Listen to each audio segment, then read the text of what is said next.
ڕێز و سڵاو بۆیەوە بینەران و گوێگرانی خۆشەویستی تەلەڤیزیۆنی کۆمەڵا لەگەڵتاندان بۆ پێشکەشکردنی بەرنامەی لێکدانەوە هەڵوێست. لە بەرنامەی ئەم جارشدا چەند بابەتێکمان ئامادەی بۆتان دەخوێنمەوە.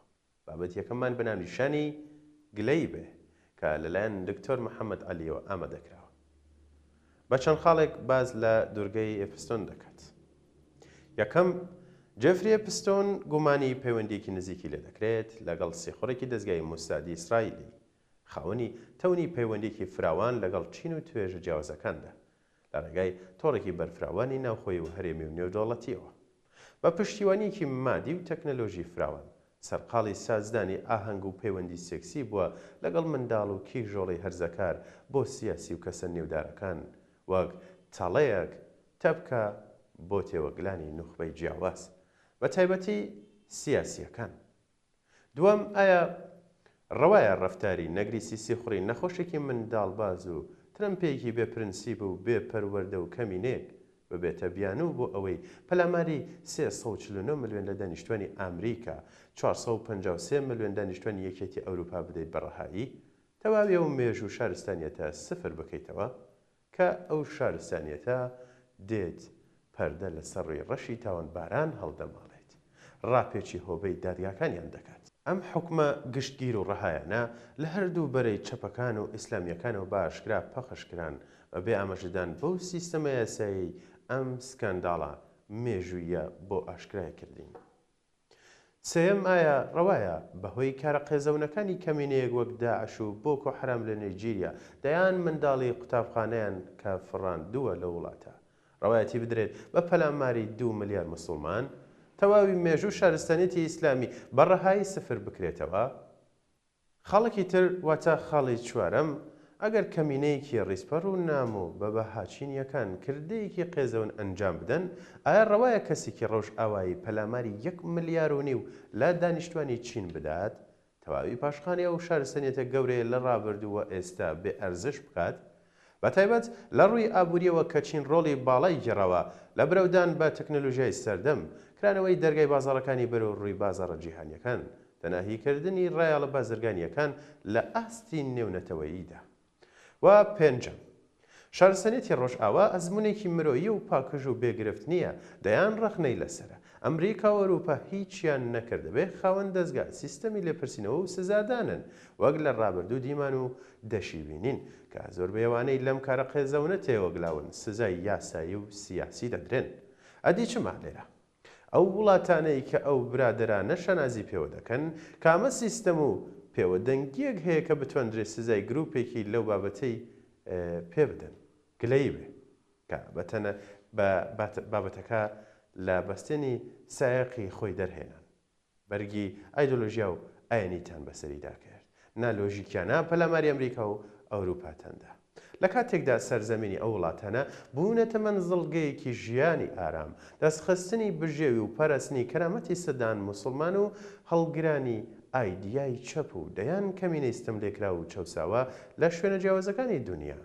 گلەی بێ زۆریش گلەی کە خۆتان لێ بووە بە فریشتە مێژوو ئێستا و کەیسەکانی دادگا و دەرەنجامی توێژینەوە کۆمەڵایەتیەکان دەرخەری ئەو ڕاستیەن گەوانیە.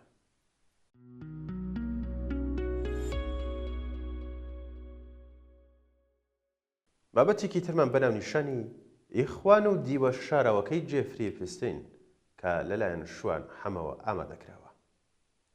لای ئیخوانەکانی قەتەرەوە تا ئیخوانەکانی هەرێمی کوردستان هەموو سەرقاڵی ئابڕۆچوونەکانی جێفری ئێپستنین. جێفری ئێپستن ئاژەڵێکی درڕندەی هەوەسباسە لە جەستەی مرۆڤدا، بەڵام ئامانجی ئیخوانەکان هێندەی هێرشکردنە سەر سیستەمی دیموکراتی خۆرئاوایە هێندە مەبەستیان ئێپستن و وا کەسانی تێوەگلاوی ناو دۆسیەکە نییە. هەوڵی ڕەشکردنی جیهان لەلایەن ئیخوانەکانەوە بۆ ئەوەیە لە جیهانی عەرەبی و ئیسلامی خۆیان وەک ئەڵتەرناتیڤی ئەخلاقی و سیاسی بخەنە ڕوو. ئەوەی ئیخوانەکان لەم دۆسێ ئابڕووبەرەدا نایزانن یان نایەنەوێت باسیشی بکەن، ڕۆڵی سەربەخۆ و بێلایەنەنەی دادگا و میدیای ئەمریکیە کە بە هێزێکی زۆرەوە توانیان ڕووبەڕووی بە هەژمونترین توێژی سەرمایەداری چاوچنۆک و تاوانکاری ئەمریکی و جیهانی ببنەوە و ئابڕوویان برن. هەمان کات وەزارەتی دادی ئەمریکی بڕیاری ئاشکراکردن و بڵاوکردنەوەی بەڵگەکانیدا تا هەموو جیهان لە یەکێک لە تاوانە قێزەونەکانی سەردەم ئاگادار بکاتەوە.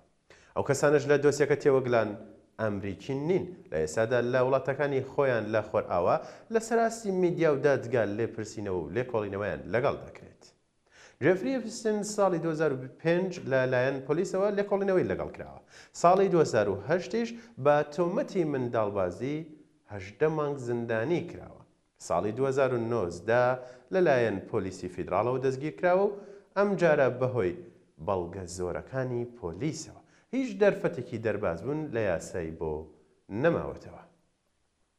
بە گوێرەی سکای نیوزی ئینگلیزی دۆزیە ئەپستن زیاتر لە 3 ملیۆن لاپەڕە و 2000 گرتە ویدیۆیی و 180,000 وێنەیە. بێنە پێش چاوی خۆت چەند کارمەند و لێکۆڵەر و یاساناس و پارێزەر و شارەزای تەکنیکی چەند هەزار کاتژمێر لەم دۆسیەدا کاریان کردووە. جولیا براون ژنە ڕۆژنامەنووسی ئەمریکی لە ڕۆژنامەی مایامی هێرۆلد لە فلۆریدا ڕۆڵی سەرەکی هەبووە لە ئاشکراکردنی ئەم دۆسیەیە.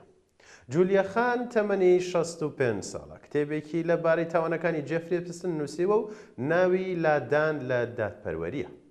بەڵام دیارە بڵاوکردنەوەی ئەم زانیاریانە لە بەرژەوەندی خوان نییە چونکە دیویناوەی کۆمەڵگایەکی کراوە و شەفاف و میکانیزمی لێپرسینەوە و سزا ئاشکرا دەکات. ئەمەش پێچەوانەی سیستەمە گەندەڵەکانی جیهانی عەرەبی و ئیسلامیە. دوو پرسیار پێویستە لە ئێخوانەکان بکرێت. یەکەم بە گوێرەی بەڵگەکان سێ پارچەی لە کسوەی کەعبە و ئەو قماشەی دیواری کەعبەی پێدادەپۆشن و بە ئاڵتون نەخشێنراوە لە سعودیەوە نێردراوە بۆ ماڵی جێفری ئەپستین. یەکێک لەو پارچانە دەستی زیاتر لە 10 ملیۆن مسلمانی بەرکەوتووە باس کراوە. ئەخوانەکانی کوردستان بۆ کار لەسەر ئەم سوکایەتیە گەورەیە بە یەکێک لە پیرۆزیەکانی ئیسلام ناکەن بۆ ڕەخنە یاشگران لە سعودیە و وڵاتانی کەنداو ناگرن. دووەم هەر بە گوێرەی بەڵگەکان بە بڕێ 200 ملیۆن دلار کچۆڵە لە تورکیاوە ڕفێنراون و لە بازاڕەکەی پسندا فرۆشراون لەوێش دەست درێژی سێکسی کراوەتە سەریان. کۆی ئەو پارەی لە فرۆشتنی کچۆڵەکان وەریان گرتووە یان وەرگیراوە زیاتر لە 200 ملیۆن دلارە. ئایا ئەخوانەکانی کوردستان و جیهان بۆ لە بەرامبەر ئەم سوکایەتیە بە کچۆڵە مسلمانەکان بێدەنگن بۆ ڕەخنە یاشگرا لە تورکیا و حکوومەتی 23 ساڵی ڕەجەب تەیب ئەردۆغان و پارتی داد و گەشە پێدانی ئیخوانی ناگرن؟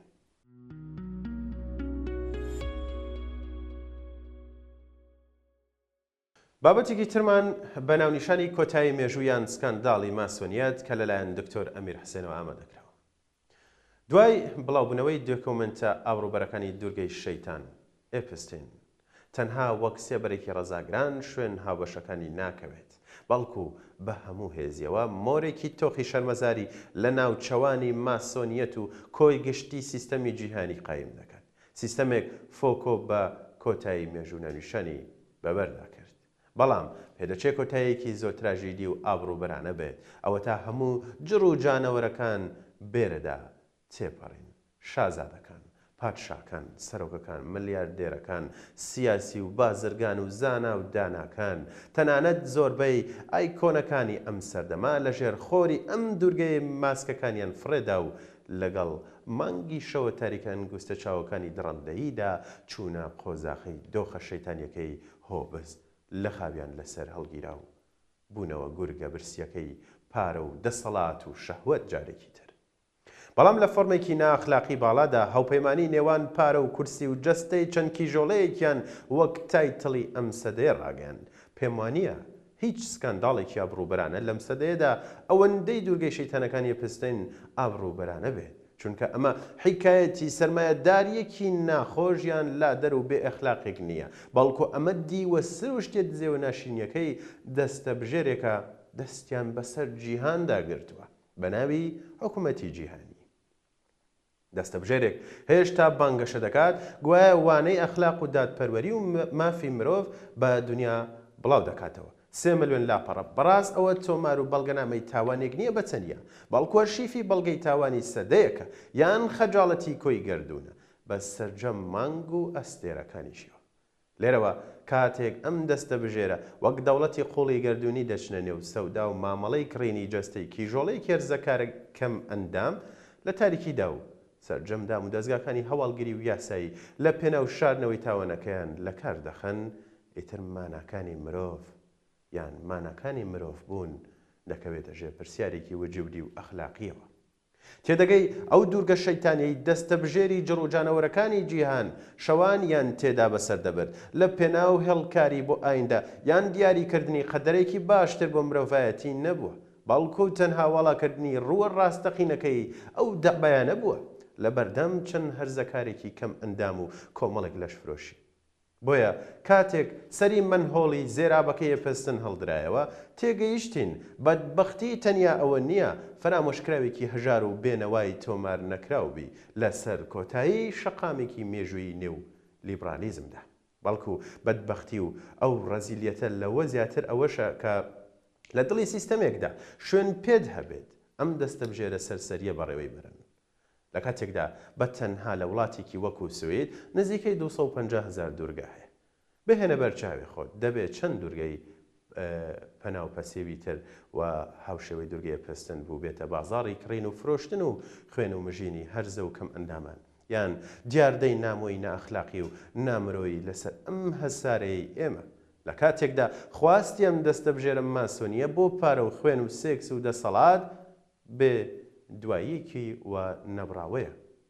بەڕاست ئەمە ژانی کۆتایی مێژووە یان سەرەتای کۆتایی ماسۆنیەت و سەر لە نوێ لەدایک بوونەوەی یان لەدایک بوونەوەیەکی نوێیە.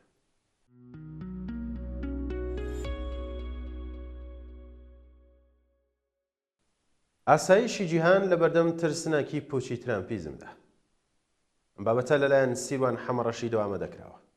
لەوەتی ترامپ بۆ 4 ساڵی تری بۆتەوە بە سەرۆکی ویلایەتە یەکگرتووەکانی ئەمریکا لە مێژووی جەنگ و ململانەی نێوان ئیمپراتۆر و دەوڵەتێنەتەوە و تەنانەت لە هەردوو جەنگی جیهانی و یەکەم و دووەمیشدا. هەندە دۆخۆل و مەرجی ئەسای دنیا ئاسایشی جیهانی لە مەترسیدان نەبوو ئەنارکێت و جەنگ و کوشت و بڕی بەخۆیەوە نەدیوە. دەتوانین بڵێن ڕۆحمی و جەوهەری ترامپ بە جۆرێکە کەسێتی تەواو خەسڵەت و کەڵکەڵەی دیکتاتۆری و ئەقڵیەتی جەنگ خوازی تێیدا بەرجەستەیە و بە ئاستێکی زۆر لە نمونەی سەرۆکە دیکتاتۆرەکانی وەک هێتلەر و مۆسۆلینی و ستالینی و سەدامەکانی تێپەڕاندووە. لێرەدا بە کورتی ڕۆشنایی دەخینە سەر ئەو جەنگ و کاولکاری و فیتنە سیاسیانەی لە سەردەمی دەسەڵاتەکەی ترامپدا پەیڕاوکراوە. هەرچەندە ترامپ بەوە ناسراوە کە زیاتر لە ئەنگری دیپلۆماسی بەهێز و سزای ئابوووریە نەک دەستێوەردانی سەربازی ڕاستەوخۆ. ئەو دروشمی ئەمریکایە یان دروشمی ئەمریکا لە سەروی هەمانەوەکە بەو شێوەیە. بەڵام پێم وایە بە پێچەوانەی ئەو دروشمەوەیە و ترامپیش ڕاستەوخۆ و ناڕاستەوخۆی دەستێوەردانی سەربازی و سیاسی و ئابووری کردووە. لێرەدا بۆ پەشڕاستکردنی ئەو بۆچن و دیدگایە لە ماوەی سەرۆکایەتیکردنی ترامپ بە نەزعیەکی تند و پەرگیری فاشیزمانەوە و ڕوویانداوە یان ڕوویانداوە و دەیخینە ڕوو.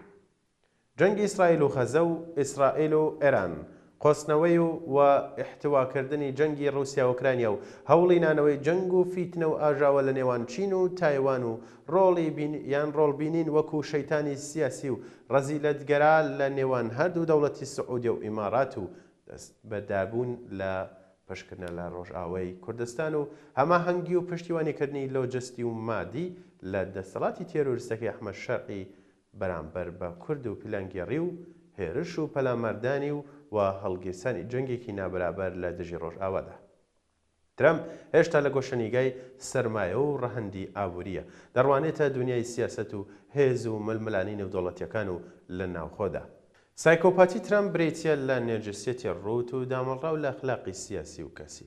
بەڕادەیەک ئەو نێرجستێتە وای کردووە کە ترامپ خۆی بە خودای جیهان دابنێتەوە ئەمە وای لێ کردووە کە لە سەروی دەستور و یاسا و دامەزراوە شەرعیەکان و دەوڵەت دابنێت و وەک دیکتاتۆر و مافیاگەر و شەقاوەی سەدا بڕیار بدات.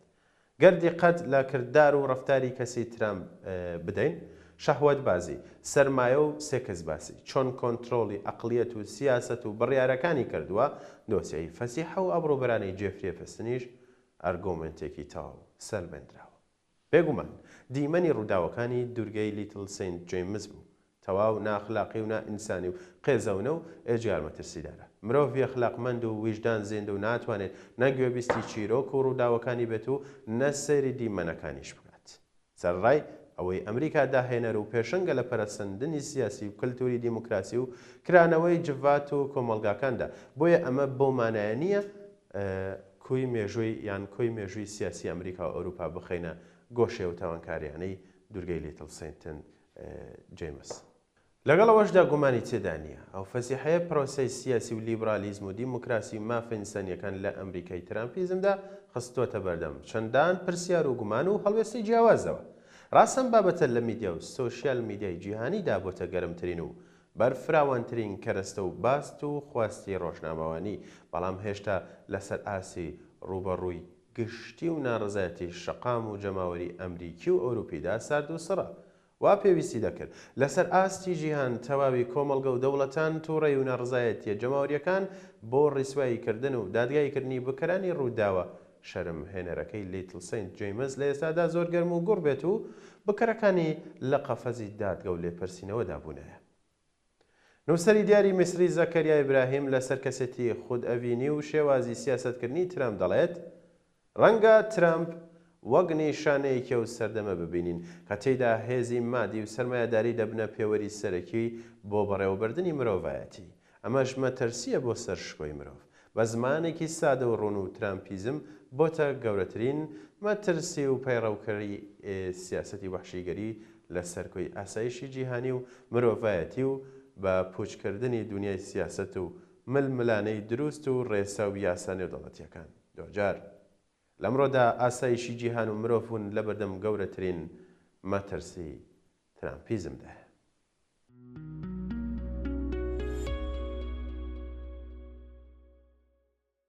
بەڵێ بینەرانی خۆشەویست، بەرنامەی لێکدان و هەڵوێستیم جارەشم پێشکەشکردن. سپاس کە تاوکو و کۆتاییم بەرنامەیەش لەگەڵمانە بوون. تاوکو بەرنامەیەکی تر کات و ساتێکی خۆش بۆ هەموو لایەکتان.